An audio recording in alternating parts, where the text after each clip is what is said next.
BJP మరియు హిందూ సంఘాల ఆధ్వర్యంలో ఉగ్రవాద దాడికి నిరసనగా అంజలి ఘటించారు. పశ్చిమ గోదావరి జిల్లా తణుకులో స్థానిక నరేంద్ర సెంటర్ వద్ద జమ్మూ కాశ్మీర్లోని అనంతనాగ్ జిల్లా పహల్గాం సమీపంలో బైసరన్ లోయలో మంగళవారం ఉగ్రవాదులు జరిపిన దాడిని ఖండిస్తూ బాధితులకు సంఘీభావం తెలియజేస్తూ తణుకు స్థానిక నరేంద్ర సెంటర్లో భారతీయ జనతా పార్టీ మరియు హిందూ సంఘాల ఐక్య వేదిక నిర్వహించిన నిరసన కార్యక్రమంలో పాల్గొని మృతులకు ఘన నివాళులు అర్పించడం జరిగింది. ఈ కార్యక్రమంలో భాగంగా బీజేపీ నాయకురాలు డాక్టర్ ముల్లపూడి రేణుక మాట్లాడుతూ జరిగిన దుర్ఘటన జరిగిన వెంటనే స్పందించి తగు చర్యలు తీసుకున్న మోదీని అభినందించారు. ఇలాంటి ఘాతకానికి ఉన్మాదకులకు బీజేపీ ప్రభుత్వం గుణపాఠం చెప్తుందని అన్నారు.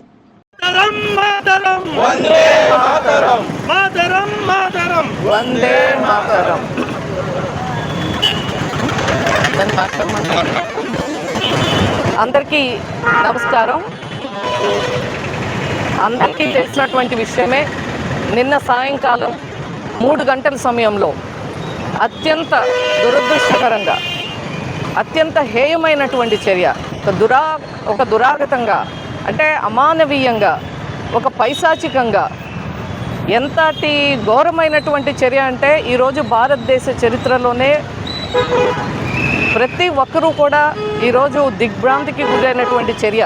నిన్న సాయంకాలం 3 గంటల సమయంలో జమ్మూ కాశ్మీర్లో అత్యంత సుందరమైనటువంటి ప్రాంతమైనటువంటి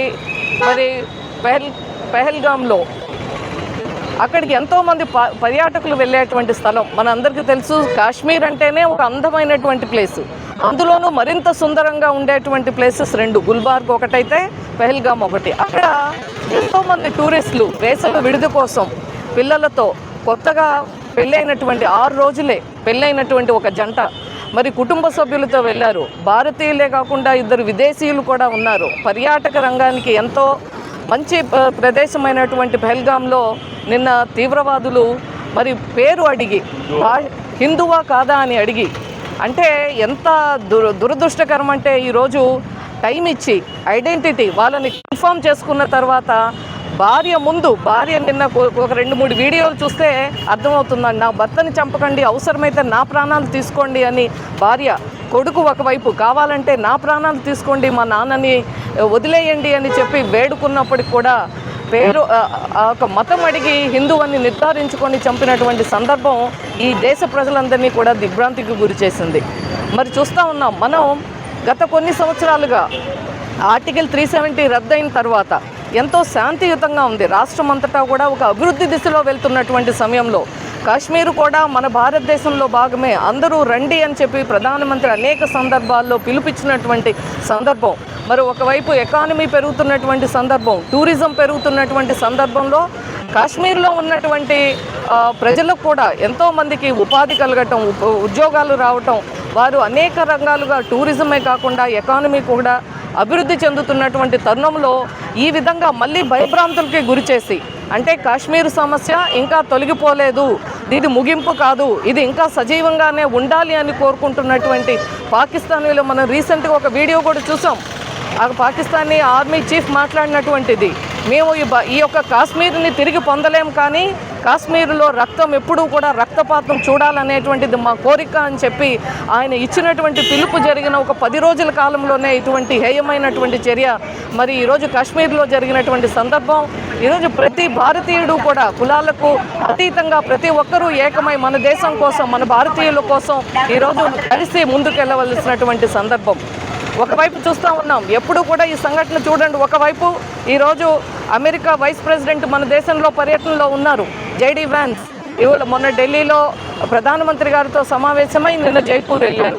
ఇటువైపు మన ప్రధానమంత్రి గారు నరేంద్ర మోడీ గారు సౌదీ అరేబియాలో మరి అక్కడ ఉన్నటువంటి ఇస్లామిక్ స్పిరిచువల్ హెడ్ ఎవరైతే ఉన్నారో వారికి అత్యంత గౌరవప్రదంగా వారిని ఆహ్వానించినటువంటి సందర్భం.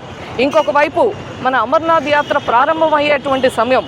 ఇటువంటి సమయంలో అంటే ఇక్కడ ఒక అలజడి గురి చేసి, ప్రజలను భయానికి గురి చేసి, ఎవరూ కూడా అటువైపు రాకుండా చేసి, కాశ్మీరు ప్రజల యొక్క ప్రయోజనాలకు కానీ ఈ దేశ ప్రజలకు ఉండేటువంటి ఒక రక్షణ అనేటువంటి భావాన్ని తొలగించడం కోసం ఏదైతే ఈరోజు తీవ్రవాదులు ప్రయత్నం చేశారో దీన్ని ప్రతి ఒక్కరూ కూడా ఖండించాలి.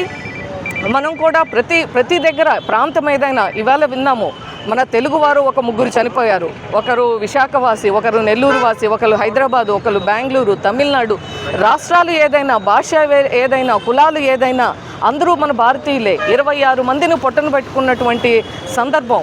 కాబట్టి ఈ సందర్భంగా ప్రతి ఒక్కరూ కూడా ఏకమై ఏ రూపంలో ఉన్నా కూడా ఉగ్రవాదం అనేటువంటిది ఏ ప్రాంతంలో మారుమూల, ఎందుకంటే మనందరికీ తెలుసు స్లీపింగ్ సెల్స్ ఎక్కడున్నాయి అంటే మన మధ్య జనబాహుల్యంలోనే ఉంటున్నారు వాళ్ళు. ఎవరికి ఎటువంటి సమాచారం ఉన్నా, అనుమానం ఉన్నా తక్షణమే మన దేశాన్ని రక్షించుకోవాలి. ఇటువంటి చర్యలకు భారత ప్రభుత్వము ఎప్పుడూ కూడా జంకేటువంటి పరిస్థితి లేదు.